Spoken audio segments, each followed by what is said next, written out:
పిల్లలకి స్కూల్ ఉండేటప్పుడేమో అయ్యో పొద్దున్నే లేవాలనా, లంచ్ బాక్స్ కట్టాలనా, స్నాక్స్ రెడీ చేయాలనా, అయ్యో పిల్లల్ని రెడీ చేయాలనా, వాళ్ళని అరవాలనా అనే టెన్షన్ గా ఉంటుంది. ఎప్పుడు రా లీవ్ ఇస్తారా బాబాయ్, కొంచెం ప్రశాంతంగా ఉండొచ్చు అని కూడా అనిపిస్తుంది. అదే లీవులు ఇస్తారు చూడు, సమ్మర్ హాలిడేస్ అనే పేరులో ఒక 2 నెలల పాటు చాలు చాలు లీవ్ వద్దు ఏమో వద్దు, తొందరగా స్కూల్ రీఓపెన్ చేయండి రా బాబోయ్, ఈ పిల్లల్ని స్కూల్ కి తరిమేస్తే గానీ నెమ్మది లేదు అని కూడా అనిపిస్తుంది.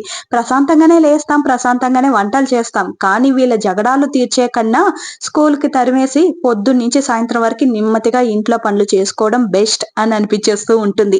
నాకే ఇలా అనిపిస్తుందా, లేక మీకు కూడా అలానే అనిపిస్తుందా? తప్పకుండా కమెంట్ లో తెలిపేయండి. స్కూలుకు పంపించడం కష్టం అని ఫీల్ అయ్యే వాళ్ళకి ఈ టిప్ అయితే మీకు యూస్ అవుతుంది. పిల్లల నిద్ర లేచే కంటే ఒక్క హాఫ్-అన్-అవర్ ముందుగా మీరు నిద్ర లేచి అన్ని పనులు చక్కగా చేసేసిన తర్వాత పిల్లల్ని నిద్ర లేపి వాళ్ళని రెడీ చేసే పని మాత్రం పెట్టుకున్నారనుకో, పొద్దున చాలా హడావిడి లేకుండా నిదానంగా అన్ని పనులు చేసుకోవచ్చు.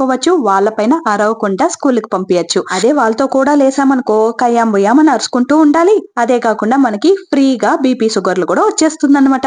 అందుకే కొంచెం త్వరగా లేసామనుకో అన్ని పనులు చక్కగా అవుతుంది. ఏమంటారు? నిజమే కదా?